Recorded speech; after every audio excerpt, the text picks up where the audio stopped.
Welcome to the Popcorn Talk Network, for the online broadcast network that features movie discussion, news, and interviews. Press 1. Popcorn Talk. We talk movies.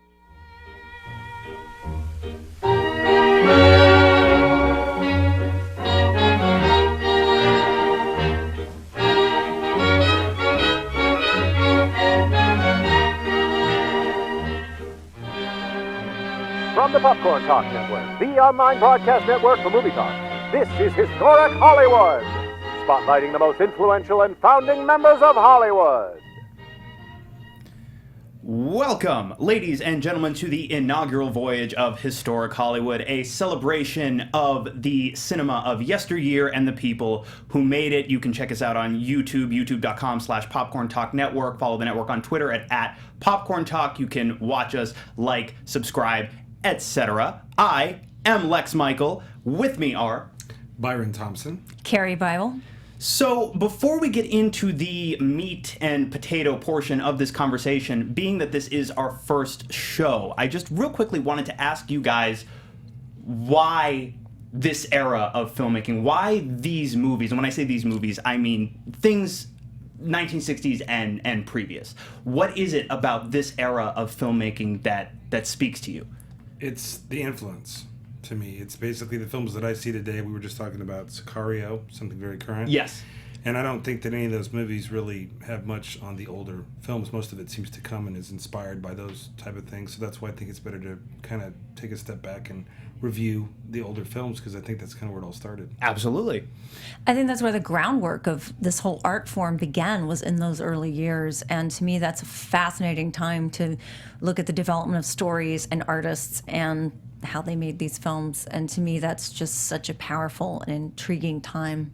Yeah, I agree with you completely, and I know for me personally, as a film fan, and I'll go on record as saying I'm 25 years old. A lot of people who are of my generation do not feel the same draw to go back and revisit some of these classics, some of these works of the old masters. But I find, because I am such a fan of the form, knowing these works, knowing what was done, knowing the groundwork that was laid is, in my opinion, crucial as far as contextualizing, as far as being able to see everything that you're seeing come out now through the prism of the entirety of film history. And there's no better way to do it than by going and studying the work of these old masters. Now, speaking of old masters, the subject of our first show today is one Howard Hawks. Now, Byron, I know the very first conversation you and I ever had, one of the first things I said to you was, so, dude, I am immersed right now in the movies of Howard Hawks, and you gave me this look like you're very excited that I even knew the name. Couldn't believe it. And that was exactly it. I said to you, it is blowing my mind on a fairly consistent basis that more people do not know who this guy is. Because for my money, he was one of the all-time greatest filmmakers that we had come out of America. At one point, Leonard Maltin referred to him as the greatest American director who is not a household name. So I totally agree, and I think one of the things we also talked about during that conversation was the fact that he could do anything. Anything. I mean, you mentioned that as well, but I think the thing that really impressed me was years ago when I first saw something like Ball of Fire, which we're going to talk about today. I just couldn't understand this kind of comic sense. And he did the Monroe films with Marilyn Monroe. I mean, he just did Rio Bravo, which we're going to talk about. It seemed like he didn't have any limits, whereas today certain directors, it seems like they're pretty one note. Yeah. And he had all notes. He could do anything. He could do any genre of film, and we are going to talk a little bit more about that as we get further into the conversation. So when you referred to Ball of Fire, is that what brought you to Hawks, I guess, would be my first question for both of you. The Big Sleep is what brought me to Hawks. Okay. Which had nothing to do with Hawks, had more to do with the noir, the film noir, the Bogart, and somebody had suggested I see it, and I just couldn't believe what an amazing film it is. It also has 2 or 3 different endings, like some of the other Hawks works, and I got a chance to see it at the Beverly at one point, and they had a restored cut that had a different ending. I'm just very excited, and that's kind of what turned me on. Right. For me, it would be. Oh, sorry. For me, it would be Scarface. I am really fascinated with pre-code. I think this is a fascinating time, in particular for me in Hollywood history. And Scarface is sort of the lure that lured me into the world of Howard Hawks. Of course. I know for me, like I imagine many film fans of my generation who found their way to Howard Hawks, it was because I became a fan, like so many like me did at a relatively young age, of Quentin Tarantino. And one of the best things about Quentin Tarantino, aside from the movies he makes, is how passionately he talks about films he loves and filmmakers he respects. So it was hearing Quentin Tarantino referred to on separate occasions, whether it's Rio Bravo or His Girl Friday, as personal favorites of his, directed me towards those works. And I started getting into them when I was, I'd say 15 maybe, and it took a little while because what I was saying before about people my age having a harder time going back to some of these older movies, I do believe to an extent, if you're not used to the way movies were made and the conventions of cinematic language of the time, you do have to train yourself a bit as far as how to watch some of these movies. You have to accept the fact that movies made in the 30s and the 40s have a certain level of, let's call it artifice to them that doesn't really exist in cinema anymore, and you can't dismiss it because it is not the language you're familiar with, because that's what existed. And every decade, there was an artifice level in the 30s that would be laughable to audiences in the 40s. I do want to offer a counterpoint, though, because I think more and more there are young people that are getting into classic Hollywood. I go to the Turner Classic Movies Film Festival every year, and every year the audience gets younger and younger, and it's mostly, a lot of it is 20-something, and honestly, that makes me so happy. And also, when I was a kid, back in the day, you had to hope these came on TV, Sure. or when VHS tapes came out. But, I mean, for you guys, and especially even younger than you can go on YouTube and Fandor and Hulu and Amazon. I mean, there's a zillion ways. So to me, it's actually, in some ways, it's easier because it's so much more accessible to kids today than it once when I was younger. One of the things that goes along with that is when I used to have in Pasadena, I had a video store and we had a film club.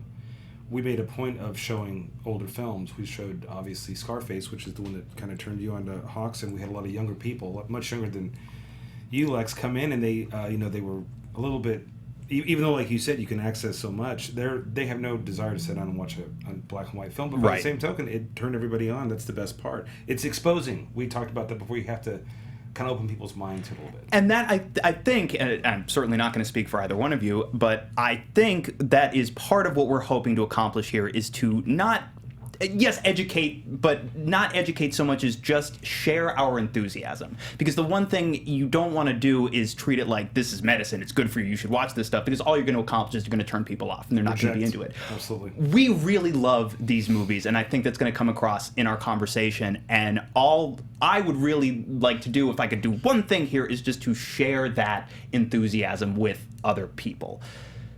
So that all being said, let's talk Hawks. Scarface. All right. Well, we're going to get to Scarface, but really quickly, I want to talk a little bit about Howard Hawks before even we get to the movies. Howard Hawks is very interesting because the amount of information that's available on his personal life, especially when compared to his industry life, the work that he did in Hollywood, very minimal. Not very much information is out there. And I think, knowing what we do know about Howard Hawks, I think that would probably suit him just fine, because one of the things he had a reputation for is telling tall tales, about spinning elements of his life into the most fantastical, often self-aggrandizing versions possible. And he would live the stories he told. But we do know certain things about him, and certain things we know about him help inform a lot of the work that he did. We know, for example, he was born May 30th, 1896 in Goshen, Indiana. He was the firstborn child of Frank W. Hawks, who was a wealthy paper manufacturer, and his wife Helen, who was the daughter of a wealthy industrialist. So the first thing that we do know for sure about Howard Hawks is that he came from quite a bit of money. Yes. It's a child of privilege. Absolutely a child of privilege. Which I think in his case absolutely helped him. Oh, without question. More so than some other people, because he really wanted to do something. Yes. He was different. Yes, he was. And he, we do know, too, even though we don't have extensive academic records on him from his childhood, we do know that he didn't excel academically. He never excelled in sports, but he did eventually, by about 1910 is typically where they put that pin, discovered auto racing and discovered aviation. and fell in love with the mechanics of cars and planes. And it is that love of racing that first brought him into contact with Victor Fleming, who was an aspiring filmmaker at the time as well. Victor Fleming, for those in the audience who don't know, famously directed Wizard of Oz. Gone with the Wind. Gone with the Wind. Same year. Which, astounding. We'll maybe talk about him at some point in the future. That's a whole other episode. Exactly. But they met. And it was through Victor Fleming that Howard Hawks got his first industry jobs. His first job was on the Doug Fairbanks movie In Again, Out Again. And after that, he worked as a prop boy on a movie for Cecil B. DeMille. We actually don't know specifically what movie that was. That film, I think, was lost. It was. I believe the film was lost, and I believe even we haven't been able to pin down the details in conversations that were had at the time. We still don't know exactly what that movie was, but it was a job, and it put him in a position to rub shoulders with some more industry types, work his way up, and eventually he started directing. He started directing silent films, many of which, unfortunately, are gone. We no longer, they don't exist anymore. But he was doing this. He was coming up in the system. He created a reputation for himself as being a bit of a troublemaker in that he didn't make any secret of the fact that he felt most of the executives, studio heads that he was working for were not very smart in his estimation. He liked very much to do his own thing. He would try and buck tradition as much as possible. And granted, we're talking about a fairly new form, at least on the level that they were operating at that point in time. But still, what trends there were, he would buck them. But I think it's important to remember that even though he's bucking heads with all these people, his films are successful. Absolutely, which is the only reason he could get away with it. So unlike a lot of the stuff like you're talking about, because you're right, he got along with nobody, but his stuff always sold. So, and also, he cast Louise Brooks in A Girl in Every Port in 1928. So clearly he had a very early eye for talent. Absolutely. Because, of course, she was an electrifying storm. Yes, and so it was exactly what you were saying. It's the fact that we maybe can't stand this guy, but he delivers, and he delivers consistently, which is why he was able to get away with it for so long. And eventually, obviously, when his career took off, he could do more or less whatever he wanted, and he could be vindicated. He could say, well, hey, I was right. On his way up, and we're very quickly approaching the point in the conversation where we are going to start diving into specific films. One thing that I think is worth mentioning specifically is that his brother, Kenneth, the two of them were incredibly close. And the two of them had lost, off the top of my head, he had a number of siblings. I want to say maybe 5 of them? 5, I think. I believe there were 5 of them. Sounds right. They lost siblings over time. I believe he had a little sister when he was younger that died of extreme food poisoning, effectively. So they'd experienced loss as a family, but he and his brother were always very close. They shared a love of aviation. They shared a love of filmmaking. His brother was an up-and-coming director at the same time Howard was. And at one point, he got married to the actress Mary Astor. But in 1930, Kenneth, who at that point did have his own fledgling director career, was shooting an aviation sequence for a motion picture, and the two planes, the camera planes shooting the sequence, collided, and he and 9 other people were killed in this accident. And it was maybe not the first major on-set accident making a motion picture, but certainly the biggest to that point. And I think it marks a clear turning point in Howard's personal life. In doing the reading that I did, it seemed very much like there was everything that he was, everything that he felt, everything that he was doing before the death of his brother, and everything after. And his hair would be as a perfectly telling visual indicator, because he was prematurely gray before his brother died. After his brother died, totally white. All white. Totally white. It was not very long after this happened that he met Howard Hughes. And Howard Hughes, Howard Hughes was. How do you describe Howard Hughes? What if you're introducing somebody to Howard Hughes as a concept? How do you describe Howard Hughes to somebody? Somebody who only does what he wants to do and can afford to only do what he wants to do. If you want to learn more about Hughes, there's a fantastic book called Hughes by Richard Hack. It's an excellent biography. It's the most reputable one I've come across, and I couldn't put it down. It's excellent. Yeah, and also, famously, Martin Scorsese made the movie The Aviator with Leonardo DiCaprio, which was a biopic of Howard Hughes. And say what you will about that movie, it does absolutely knockout performance by Cate Blanchett as Katharine Hepburn, but that's neither here nor there. The two men bonded over their love of aviation, over their love of women. I think the fact that Howard Hughes had such deep pockets and wanted to finance movies that he could more or less control himself had a lot to do with what ultimately brought them together.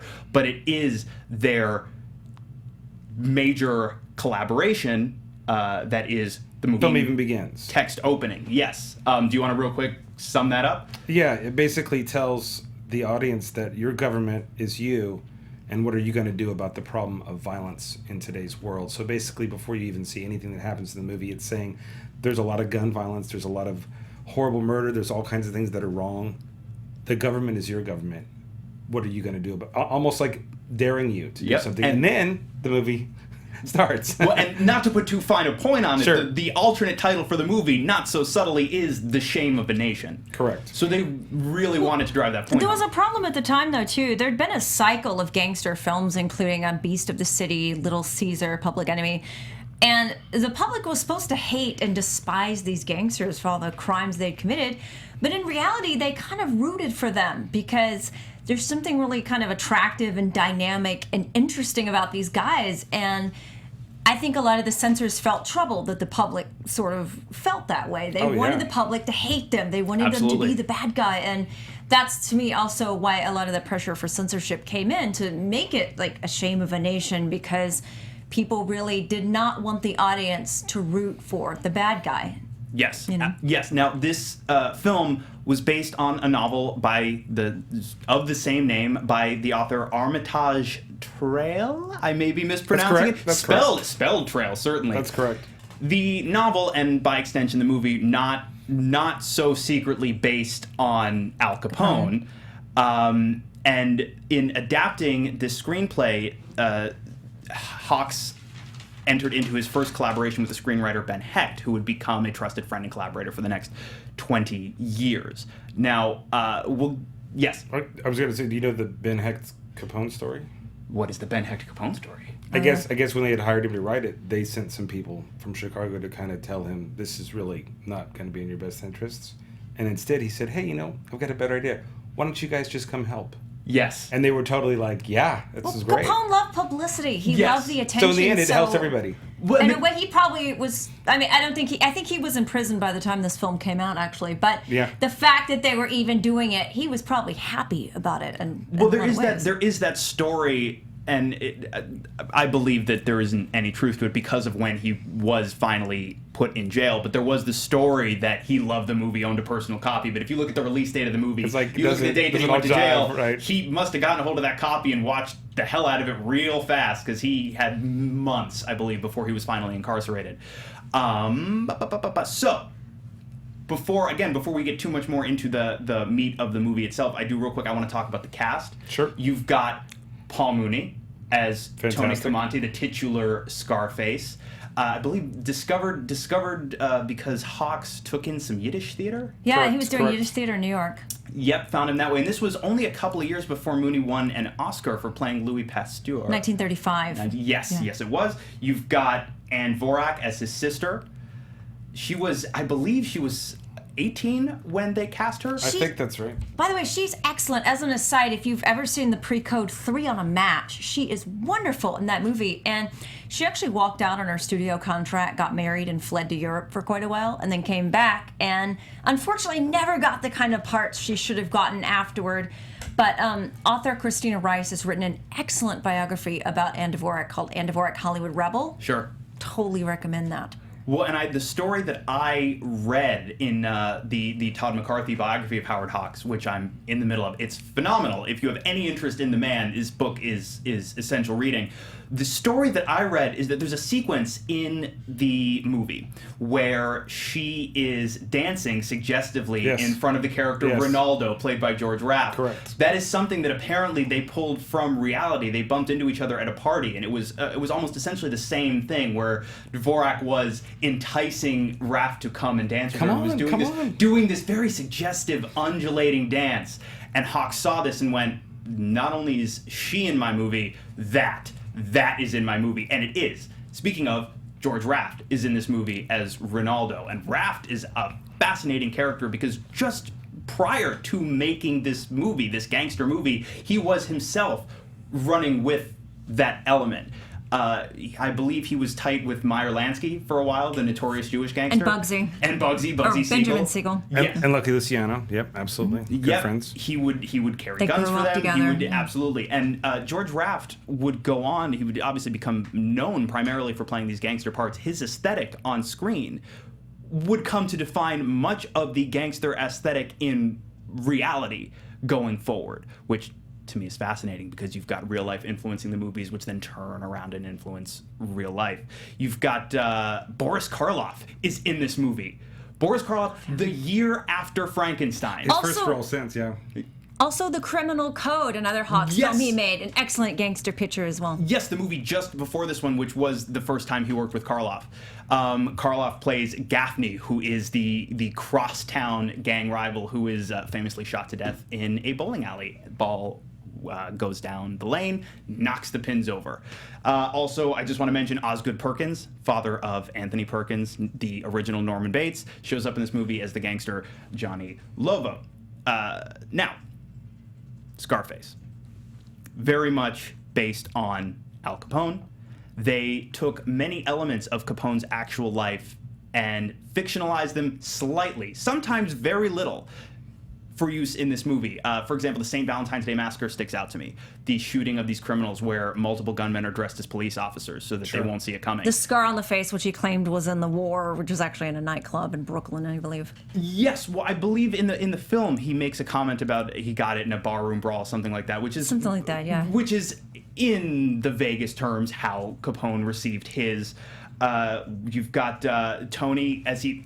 By the way, just not to get too far ahead of ourselves, if you're familiar with Brian De Palma's famous remake of Scarface starring Al Pacino, you already know the basic plot of this movie. It's small-time gangster, rises to big-time gangster, and it ends very badly. That's the short version. Whereas, obviously, De Palma's set in the 80s. It's about a Cuban gangster in the cocaine trade. This obviously set when it's set, made when it's made. You've got your Italian criminals that are bootlegging alcohol. But more or less similar broad strokes. Similar broad strokes. You've got another instance lifted from real life is Tony as he's working his way up. He kills his boss, Big Louis Calistio, which mirrors directly, well, not frame for frame, but pretty closely the fact that on his way up, Al Capone was involved in killing his original boss, Big Jim Colosimo. A number of other ties to actual history. I want to.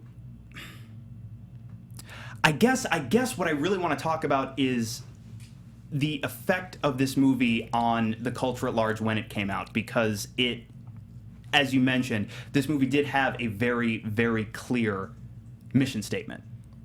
So, what differentiated this, for example, as you mentioned, you dropped some titles a few minutes ago, gangster pictures around the same time that were released. What was different about this movie? What made people look at this movie and go, It was a lot more violent. A lot more violent. I think the body count was higher. Sure. I think. And they really just didn't like the Raft character. They really had no concern for life at all. You mentioned the murders that they have in the film, especially the lineup. Yes. The lineup with the police and everything, it's just fantastic.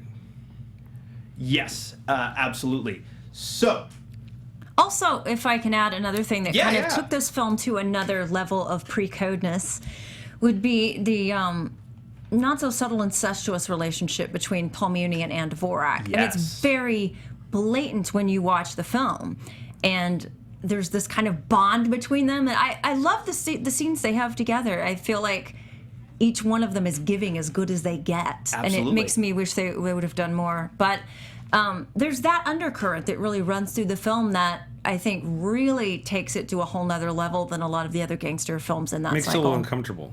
I would Because say because so. family's such a key thing in the film, especially with him and his mother, and just like she said about the incest, I wouldn't even say it's that subtle. No, it's not. And It's not. I think that's great because I think it really shows that there's a lot more going on than just clearly his day-to-day business. Absolutely, and that's something De Palma lifted directly out of this movie and put it into his. And also, not only is he incestuous with his sister, but he basically steals his boss's lover, yes, who switches alliances the minute he rises to power. Yes. And has no scruples about doing so and juggling his sister along with his boss's lover. And he can do anything because he's going to do it all. The world is yours. The world is yours. Something else right. De Palma took wholesale from this movie, put it in which is fine. Oh, and to be fair, he does dedicate the movie to Howard Hawks and Ben Hecht. Clearly. So he goes, yes, we stole from them, but we're stealing from the best. And if I mention it, it's going to be okay. Exactly. If I say it, it's all good. Nobody's worried about it. It's all good. Before we got on mic, we were talking briefly about the alternate endings for this movie. So could you talk a little bit about that, one versus the other, why those decisions were made? I think that because, like you had made the comment about Howard Hughes and Howard Hawks becoming good friends, when they did the initial cut of the film, everybody was happy except the studios. They specifically said you have to go and shoot another ending. They didn't give them a choice. So Hawks and everybody went back, shot an ending that I don't even think it's worth even mentioning, because once they saw the ending, even though the studio was happy, Hughes, because you made the comment about his financial prowess, he just decided to release the film as is and just ignored them. He only released it in that didn't have connections with the studios, which may not have been many, right, but it just caused more people to want to go see the movie. Hughes believed you should fight the censors, you shouldn't fear them. And actually, if you have the DVD, which I do at home, they do have the alternate ending, and it's kind of interesting to watch just for what they do and don't do with it. But of course, I think in that ending, there's this whole, we have to have a sense of proper justice, you know. Has So to be validated. and Dvorak does not turn on him in the end of the alternate ending. And then they, when he actually turns yellow, gets all cowardly That's when right. he's apprehended without his gun, which really takes all the teeth out of the character, you know. And then he goes to trial, and then he's hung, and then you watch him hang, and then that's the end of the movie. So it's not nearly as exciting or dynamic or filled with gusto that the proper ending is, that is, you know, the true ending of the film. Right. Well, and the concern of the censors, especially as we entered a period of time where the Hays Code reigned over Hollywood for as many years as it did, the concern is that the heavy in the movie, no matter how the story progresses, the bad guy has to get their comeuppance. Now, in either ending, that certainly happens. He does, yeah. But I agree with you completely. Not only does the original studio desired ending take all the teeth out of the character, I think him meeting his end in a hail of gunfire is certainly more dynamic and exciting than a prolonged I sentence you to, you know, Exactly. blah, blah, blah. It's like, okay, well, you know, yeah. All Absolutely. gangsters should go down in hails of bullets in movies. That's just like a law that should be somewhere. I agree. So this movie came out, and it grabbed people. I mean, it just grabbed them by the lapels and yelled into their faces, and it was quite successful. Very successful. This, I would say, certainly propelled Howard Hawks into the next phase of his career. Yeah, just to even mention the fact that you had mentioned the remake, they had just because she was mentioning other forms, the AFI made a list of the top 100 films, supposedly American films of all time. Sure. This one, the 1932 Scarface, is at 6. De Palma's is at 10. I don't think it's because they're the worst movies, but I think they, like you said, they speak to everybody. Absolutely. The violence in both films, the family aspect, just like other films, it's such a huge part of those movies. Even though, like you said, the censors want everything to be validated. Right. The same thing happened even with the 83 version. They were going to release it with an X. Yeah, So, because of the violence, sure. it seems to follow this story around, not just the creators, obviously. So I'm agreeing 100%. I think that's a big part of And it. I think audiences are attracted to forbidden fruit. Yes. I mean, if someone says, oh, you can't see this movie, it's too bad, then as a kid, that always made me want to go, damn, I'm going to see this movie. Because absolutely. I can't, and now I have to. So it's a great marketing tool. Well, and just the film nerd in me, too, as I was watching Scarface, because I came to, as I mentioned, I came to Hawks in general through other filmmakers whose work that I loved and admired, who I heard talk about him constantly. De Palma obviously directly remade Scarface as Scarface with Al Pacino, but watching it again recently, I started noticing the number of things that he took and put in other movies, specifically his version of The Untouchables. Oh, yeah. In which Absolutely. De Niro played Capone as Capone. But even the way they introduce Paul Mooney in Scarface, they have him sitting in the barber's chair with the towel on his face, and that's the same way he opens. Same way he opens The Untouchables with. It's the influence. De Niro, exactly. It's the influence. It's and the key it is thing. all over some of his work. I like the piece of business where he takes the match and lights it against the officer's badge. Yes. That is so rebellious. I love that.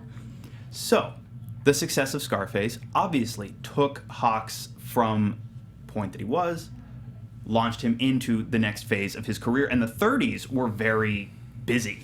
Were very busy for Howard Hawks. He made a number of movies. Among them, he did 2 with the actor Edward G. Robinson. He did Tiger Shark. He did Barbary Coast. He made 3 back-to-back-to-back with Cary Grant, the famous screwball comedy Bringing Up Baby, which starred Grant, Katharine Hepburn, and a leopard.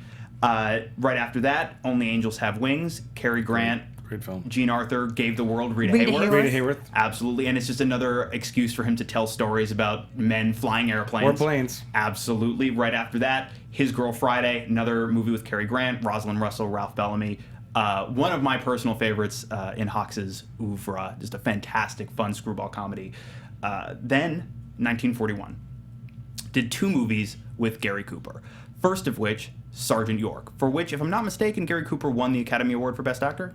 I believe. I'd have to look it up, but I think so. right. I believe he did, and I believe Howard Hawks was also nominated for Best Director that same year. Correct. That same year, another collaboration between Hawks and Gary Cooper was released, and that is the movie Ball of Fire, which also stars Barbara Stanwyck. Now, this was a movie when we were talking about this show, and we were talking about which films we wanted to look at specifically. Byron, you threw out the title Ball of Fire. And I will admit, when you threw that title out, I hadn't seen this movie. So I want to ask you, before I say anything else, before we get any further into this movie specifically, Sure.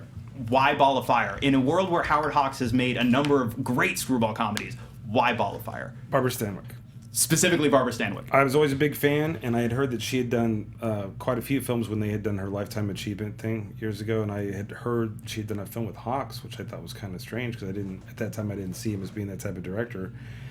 Ball of Fire, though, is such a surprise. It is so unique in its sense, the way that it uses slang, the way that it changes the dialogue. It kind of reminded me, since we mentioned Quentin earlier, it kind of reminds me of the way that he plays with language in Inglourious Bastards. Sure. They play with language constantly in Ball of Fire, not just her slang or the slang that they have to learn, but because they're all people working on an encyclopedia. Yes. It gives them this free reign where every piece of dialogue can be, like, in a sense, dissected, and I think that's great. And I should for add, the story. Billy Wilder, the master, is involved here, and I believe, was it Charles Brackett who co-wrote it? co-wrote the script. So you've got some incredible writers here working on this. And if I'm not mistaken, is this not, I believe this was the last screenplay that Billy Wilder wrote that he did not direct himself. Correct. Yes. So, But it might have just been how it was purchased, but yeah. that is true, That is true, absolutely. Could have just been the timing of it, absolutely. Right, that is true. So, I'll ask the two of you, what for those of us who, like me, have never seen Ball of Fire before, what is Ball of Fire about? Ball of Fire is about a burlesque dancer who is on the run from the mob and winds up hiding out with a group of men who are all professors writing an encyclopedia, and one of those professors is Gary Cooper.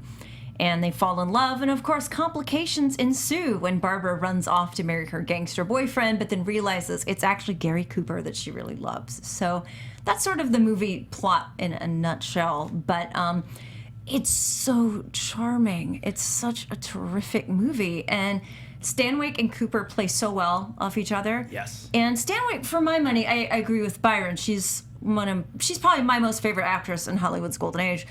No one is diverse, and no actress is Barbara Stanwyck. And that scene where he comes into her bungalow and he thinks it's his friends, and he does thinks that it's speech. Professor Audley. Yeah, and he does that speech about how much he loves her. And she's in the dark, and all you see is this little strip of light around her eyes.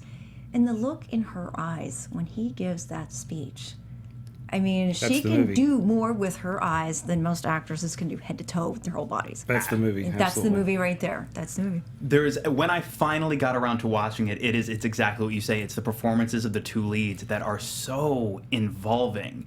And I'm certainly no Gary Cooper expert. I've seen a number of his performances. This one, to me, and correct me if you know differently, I have never seen Gary Cooper be so earnestly goofy, genuine. I've never seen him be that guy. Meet John Doe. Okay. The Capra film. Yes. Similar, But nothing like Ball of Fire. He's off the hook in this. There's completely. a scene where he is talking to, after he's fallen in love with Barbara Stanwyck's character, he's on the phone with who he believes to be her father, but is in fact her mobster boyfriend. And he's decided that he wants to propose marriage to her. And he's essentially asking permission. And his performance in this scene is so sincere. So sincere and so nervous and so endearing.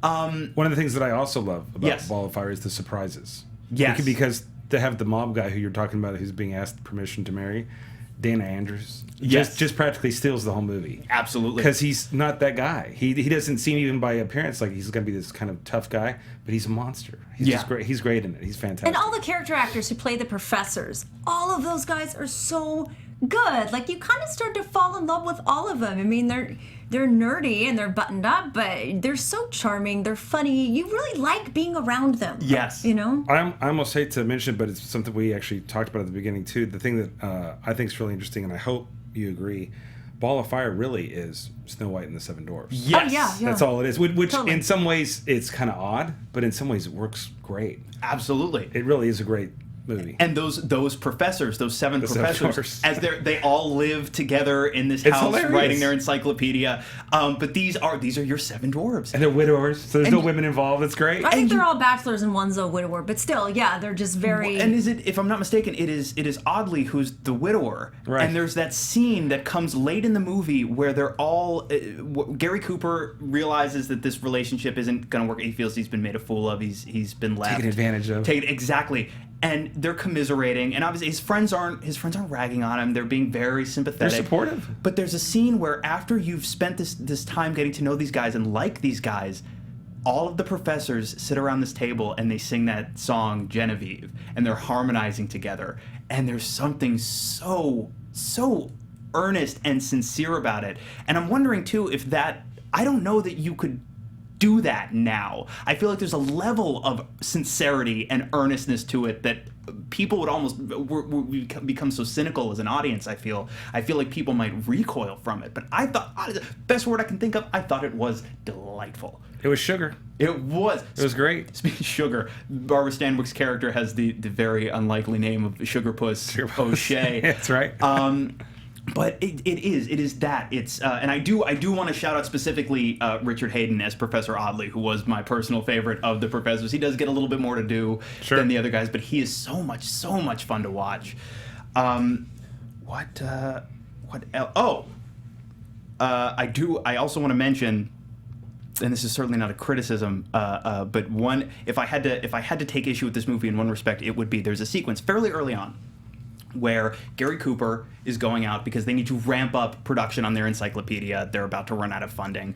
He goes out to a club because he's doing research on slang. Mm-hmm. So he ends up at a nightclub where he meets Barbara Stanwyck's character. And Barbara Stanwyck's character is introduced in a musical number with this song, this drum boogie song. Drum boogie, yeah. I have no issue with the song. I think the sequence is great. I think it's involving. I think it's fun. I think it accomplishes exactly what it needs to and then some. I spent the next 2 days, both times I've seen this movie, with this song incessantly playing over and over and over and over and over in my head. And now that I'm talking about it, I think it's coming back. Is it coming back? It's coming back. So if I start to twitch a little bit, you'll know exactly. Drum boogie? Okay. That was exactly Gene why. Krupa, by the way, one of the most famous musicians at the time that was on the drums. Yeah.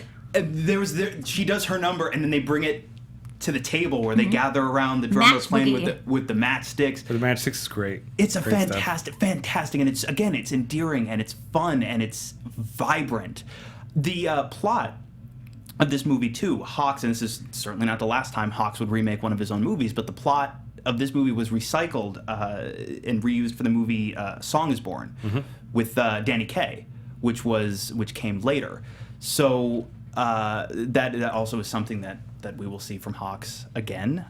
This tendency to take something that worked and do it again, do it over. Hollywood's always done that, though, since the very beginning. Well, sure. That's the thing. People now will talk about, I'm so sick of remakes. Everything is a remake. It's always been that. It's all a remake. Even in the very early days of the silent era, they were making sequels and they were remaking. So it's nothing new.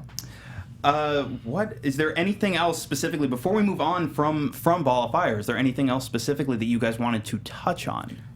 She was nominated. She was for the Academy Award for Best Actress, and I'm almost positive that she didn't win. No, she didn't. But I just think that the whole thing with like we were talking about earlier about the slang, I thought that was the big draw because it was something at the time with movies the way they were that was not something you did in typical Hollywood movies. But then it allowed you to have the slang because clearly it was part of the story. Right. So it also kind of, once again, Hawks is kind of changing things his own way, always doing things his way, so to speak. Stanwyck got an honorary Oscar later in life, but she was nominated, I think, like 3 times and didn't win. And for my money, I think she should have won in 1937 for Stella Dallas, a remake of a silent film. Another remake? But, she's fantastic in that. Well, and it's interesting since you both brought up Barbara Stanwyck as a real standout, and I absolutely agree. It's interesting to note that very rarely did Hawks work with a leading lady multiple times. Didn't happen that often. His leading men he would work with sometimes 3 films in a row. Cary Grant did 3 in a row with Gary Cooper. This was their third of 3 collaborations. Did a couple with Humphrey Bogart. Did a few with John Wayne. Very rarely did he have one of his leading ladies come back to collaborate multiple times, which I find interesting. Well, apparently he wanted Ginger Rogers for the role, and she had just won the Oscar for Kitty Foyle and didn't want to do another comedy. Right. And then Carol Lombard didn't like the script and didn't want to do it. So then Gary Cooper apparently is the one who suggested Barbara Stanwyck. Which was a great suggestion, I think. I think it worked out very well for everybody. It was a good thing. So after Ball of Fire, he did another very strong run of movies. He did 2 after that, back-to-back with Humphrey Bogart. He did To Have and Have Not, which is a very loose adaptation of the Hemingway story. That's the first appearance of Lauren Bacall? Yes, that is the movie that gave us Lauren Bacall. And he discovered her?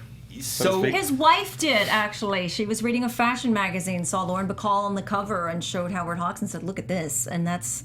actually. Slim. So, yeah. But I would imagine, too, based on what we do know about Hawks, he would be the first person to insist that it was his discovery. Oh, right, that he did it. Of course. He did it all. But so successful was that pairing that then he turned around and put both Humphrey Bogart, Lauren Bacall, this is one of the exceptions to the rule that we were just talking about, put the 2 of them in The Big Sleep. Quite possibly the film noiriest film noir that ever film noir. My favorite. It's a stellar movie. Did Red River with John Wayne and a young Montgomery Clift. Absolutely. Yep. Did in 1951 maybe or maybe not directed The Thing from Another World. I just want to say about the Red River just because you brought it up.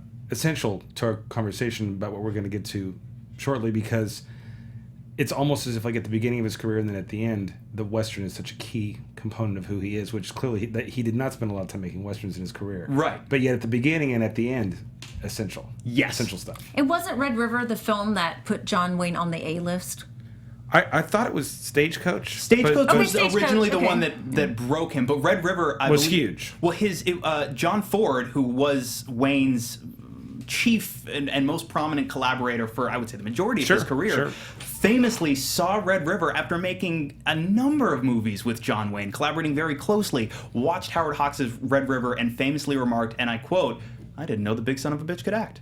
Well, it humanizes him in a big way. Absolutely, for sure. Excellent movie. But then I want to touch on The Thing from Another World, just because was also famously reworked into the John Carpenter movie many years later. Sure. There is some debate over how much involvement Hawks had. The actual director credit went to, I believe, is Christopher Nyby, who was a protege of Hawks's. There is some speculation that they just put his name on the movie to get him into the Directors Guild. It's the same thing as Poltergeist. It's the same thing. Spielberg's got his name all over it, but Tobe Hooper directed, or did he? Right. It's the same thing with your Wink. It's like, It's kind of hard to say. And later on, Nyby himself, when asked about it, would say, well, I'm a disciple of the master. I've got the master on set every day. Why would I not be asking him what Why would to I not do? Why would I use not him if he's there? Why Right, would I not- exactly. Right. Why would I not do what the master It's like a does? co-directed. Made The Big Sky with Kirk Douglas, made Monkey Business, which is effectively a remake of his earlier Bringing Up Baby, Sure. only in this case, you've got Cary Grant, Ginger Rogers, and a monkey. And I believe an early appearance of Marilyn Monroe Very in much so. Monkey Business. Yep. Speaking of Marilyn Monroe, after that, did Gentlemen Prefer Blondes with Monroe Fabulous and Jane movie. Russell. It's really good. I was at a screening of this. A friend of mine has an in-home theater, and he invited a ton of people that had never seen a Marilyn Monroe film in their lives before. They practically tore up the house. They just went nuts. I mean, if you ever want to introduce someone to Marilyn Monroe, that's the movie to show them. It brings the house down. It is so preposterously watchable. And I believe in a conversation, Byron, that you and I have had in the past, I mentioned that I want to say it's fairly early into Hawks making color films. And oh man, did he make a color film on Gentlemen Prefer Blondes. Every frame is so big and bright and vibrant. It should also be noted that was also a big shit for him with CinemaScope. Yes. Because he was, I don't want to say that he was agitated about the changes, but when he got involved, especially with those ladies and everything, I mean, you could see he used it to the full force. Absolutely. Makes a huge difference when you're actually utilizing the technology. I thought that was great. And I will be the first to admit, now it's a movie full of musical numbers. Sure. Most famously, Diamonds Are a Girl's Best Friend, which is a phenomenal song, phenomenal number in the movie. I'm not the hugest fan of every single musical number in the film, but you go with it because of how watchable that movie is and how involving Well, you those follow two them. leads The are. characters are just, they pull you in right away. And they're both so great in that movie. So after Gentlemen Prefer Blondes, I'm going to jump to 6 years later, 1959. We get to what I would consider to be a culmination of sorts in the career, the oeuvre of Howard Hawks. And Absolutely. It's a movie called Rio Bravo. And it stars John Wayne, Dean Martin, Ricky Nelson. And I think it's... And Angie Dickinson. And Angie Dickinson. And Angie Dickinson. I think it's important to realize that John Wayne hadn't made a Western in almost a decade when he made this film. So what do you think it was? If you had to guess, what do you think it was about this one? To be honest, I think it's kind of what you were saying about the Gentlemen Prefer Blondes. It's so accessible. Yes. There's no character, there's no moment that you can't either relate to or connect to or somehow basically own as your own. And I also found it interesting from the book that you were talking about earlier. He said the reason why he made it was because he watched too much TV and saw how they were doing Westerns on TV and said, well, gosh, if we can do, how can I bring that to the screen? Sure. And I think in a lot of ways, not only did he do it, but he did it so good, like we were talking about before, it's the quintessential Western. It's got everything. And it is such a comfortable movie. I don't know how better to put it. I will say the very first time I ever saw this, I was probably 15. I didn't quite know what it was, and I wasn't in the mindset to watch it, and it felt, my biggest takeaway the first time I saw this movie was, well, this just feels very slow. Sure. Every time I've gone back to revisit this movie, it's paced very gradually, maybe. It's almost got a little bit of a sleepy quality to it. And I don't mean boring. I just mean... leisurely. Yes. I'd even say that one of the things that's a big plus, because you were making that comment, is the fact that no matter where you come in on this film, if you sometimes don't watch it from the beginning, even the first time I saw one, I think I was probably 11, it feels like you've seen it before. It's so in a part of your consciousness. Like as if somehow it's, even though it's impossible for you to have seen it before, it's just that good. Well, to your point, I mean, elements of this movie, and we'll talk a little bit about it in a minute, but elements of this movie were reused over and over and over, not just by Hawks himself, but by other filmmakers. I mean, John Carpenter's Assault on Precinct 13 took a lot of... Carpenter himself... way later in his career, when he made Ghosts of Mars, he still is essentially riffing on the exact same elements from Rio Bravo even though he thinks he's riffing on his own stuff now, right. But it's the same thing. You're right. He's riffing on him, riffing on Hawks. Sure. So, as I did with Ball of Fire, I'll ask you guys again, what, for our audience, is Rio Bravo about?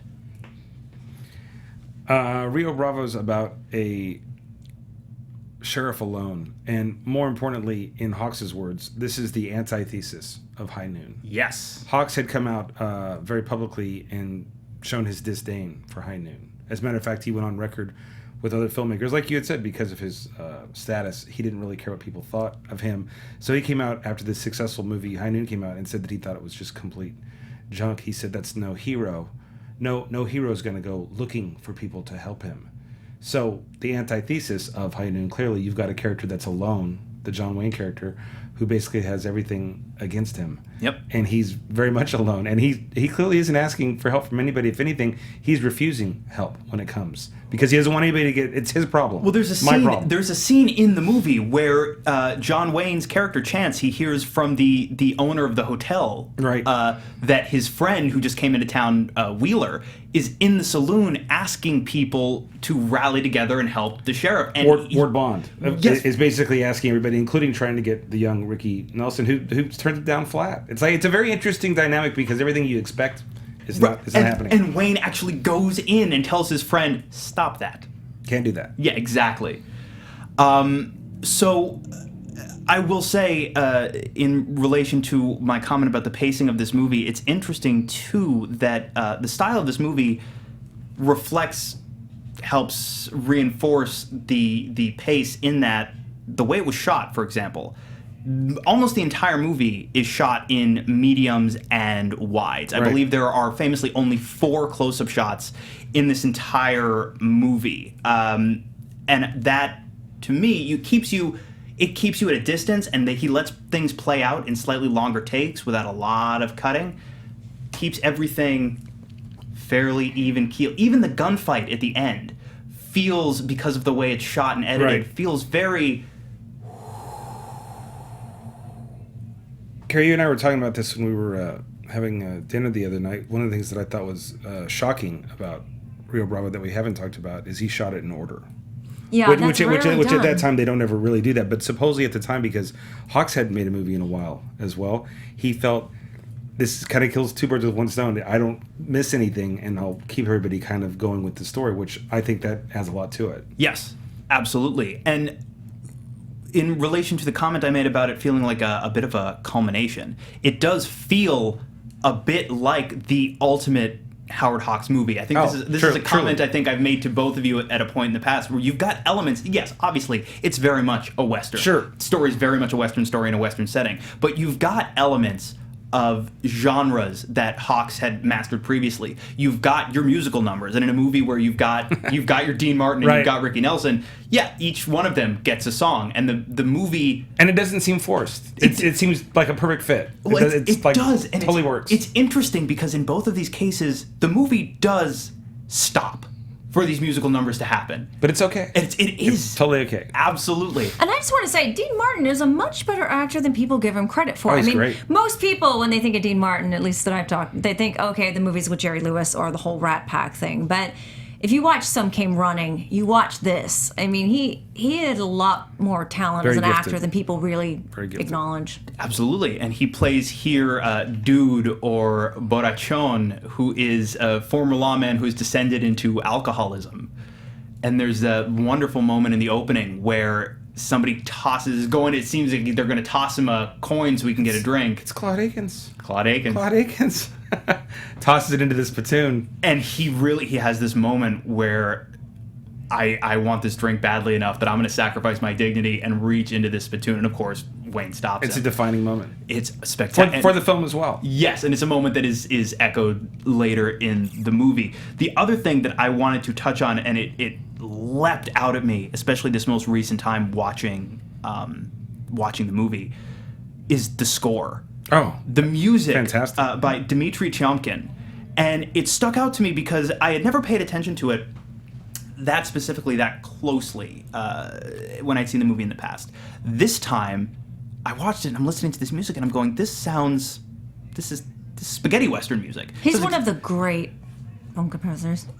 But to that point, then I started doing some research and I went, when Sergio Leone, for my money, one of the greatest directors who ever directed a motion picture, was making Fistful of Dollars, another remake, actually.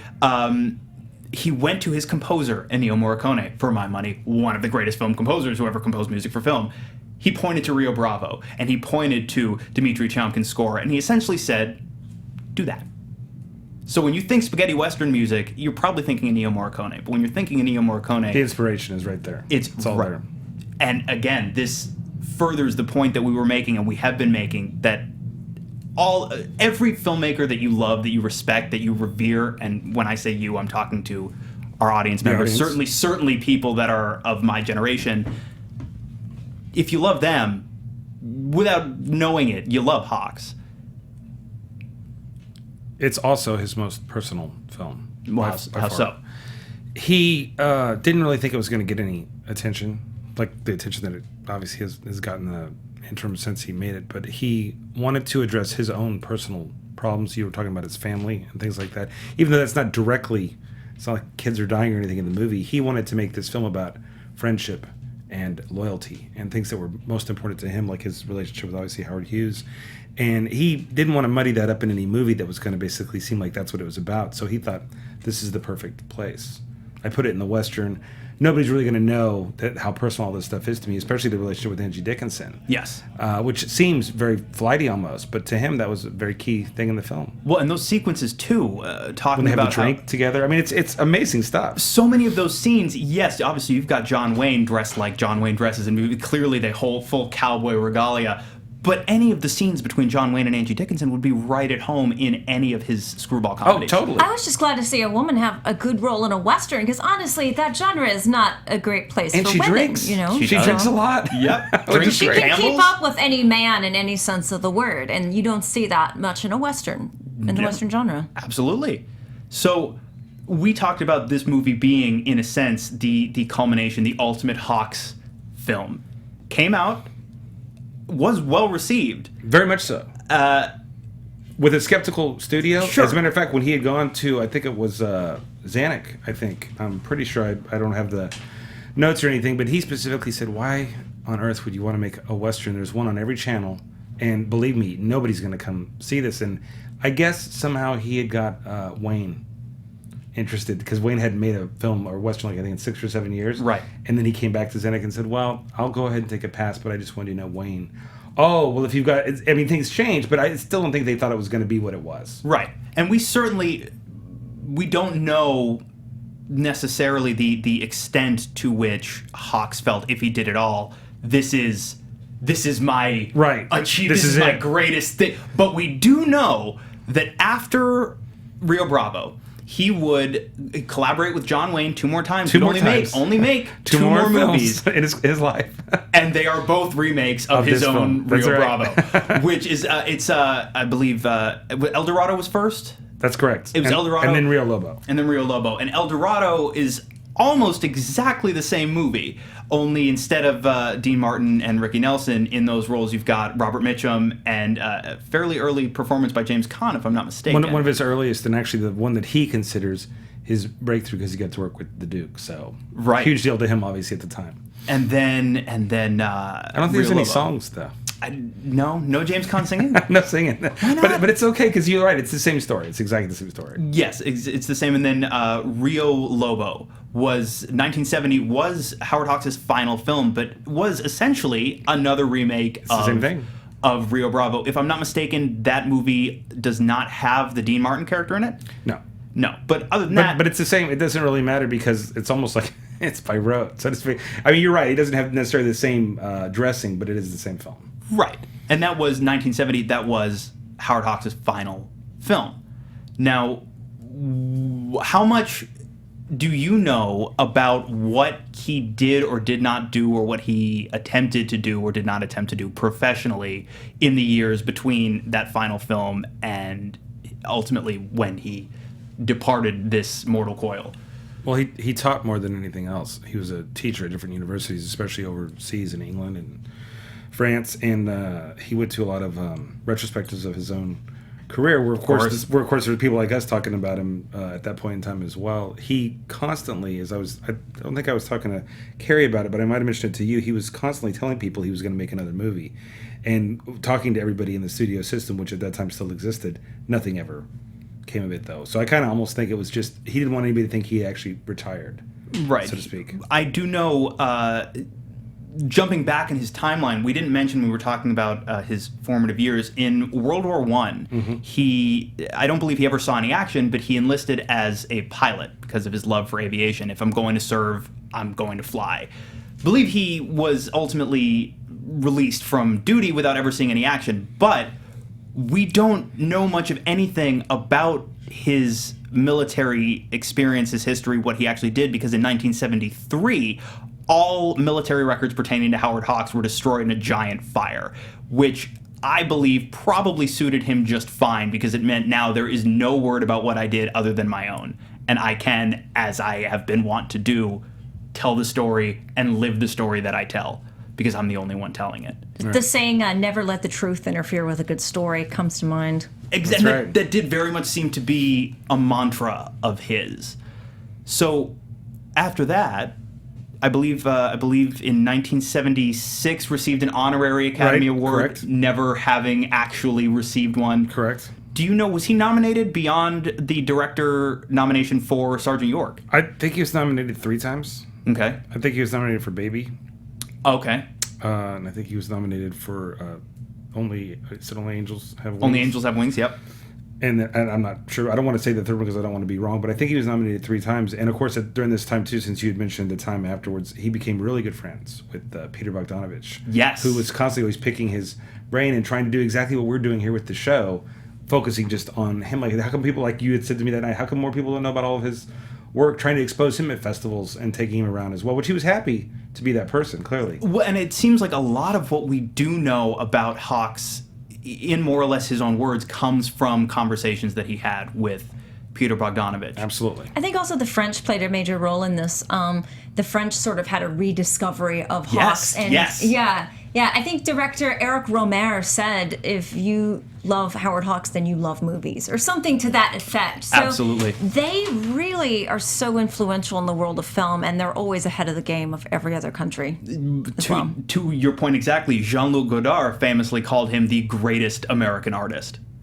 So Artist is a big word. artist is a big, not American filmmaker, American Artist, artist. that's But Big they word. revere old cinema in France. They truly do. They are so much more ahead of the curve on that than we are. So that brings us to 1977, in which year, that's grammar. Yeah, we're gonna go with that. That's the grammar hill I'm gonna die on. In which year Howard Hawks, at the age of 81, did pass away. It was complications. He was by himself at his estate, and he tripped over his large dog. He had this 100-pound Belgian Shepherd. Tripped over the dog, hit his head. Complications from the concussion eventually did him in. Correct.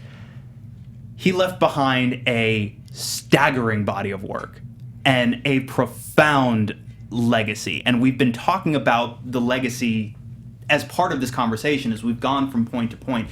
Is there anything specific, either one of you, that you really want to hit on, points that we haven't made about Howard Hawks? Why does Howard Hawks matter? Why are we talking about him when we could have talked about anybody? Why are we talking about Howard Hawks, and why is he relevant today still? I think, using the John Carpenter example, and of course even the comment you made about Christopher Nyby, I think that his body of work, which he said is so great, we are going to talk, I'm sure, about 100 different filmmakers on this show. I truly feel it's going to be hard to match his influence. Absolutely. I think that his body of work from the beginning to the end, there is no genre he didn't touch. And I can't even think of any modern director that has even ever thought like that. I mean, Spielberg and everybody tries to do different types of films, but he, your words, he mastered these genres. He made the best film of those genres. That's just who he was. It was something that was very natural for him. Yep. And I would just tell people, see the movies. I mean, we can sit Check 'em here out. and have conversations about them, and that's great, but the movies, that's how they're he all lives available. on. His library's out there. And yeah, we're lucky. There's not, well, I think a lot of some of the silence are lost, actually. Yeah. But for the most part, yeah, there's not a lot of filmmakers, at least that I know, that every single thing they did, more or less, is available. I mean, his work's so widely available that just see the work. See it. Absolutely. See the work. Check out every movie by Howard Hawks you possibly can, because, as if it's not already clear, we're tremendous fans. I think if you jump in, really soak it up, I don't see how you could work your way through his filmography. You can't see a bad one. How could you not be blown away? Right. You know? So, okay. So, Any final thoughts about Howard Hawks? I would just end with inspiration, complete. Inspiration. Total. To everybody. Everybody that has ever, I'll phrase it this way. Like I said before, if you love a director, they probably love Howard Hawks. Oh, absolutely. Yeah. So Director's director. Yeah, thank you. That is a perfect way to put it. He is absolutely a director's director. So we are going to wrap things up now. Check us out on YouTube. Check us out on iTunes. Like, follow, subscribe. Rate us 5 stars. Write angry emails asking why you can't rate us 6 stars. Check it all out. Thank you guys for tuning in. My name is Lex Michael. I'm on Twitter, Instagram, all of the things at the Lex Michael. My name's Byron Thompson. I'm soon to be on Twitter. I'm Karie Bible of CemeteryTour.com. All right. Thank you guys for tuning in. This has been Thanks so much. Historic Hollywood. We will see you next time.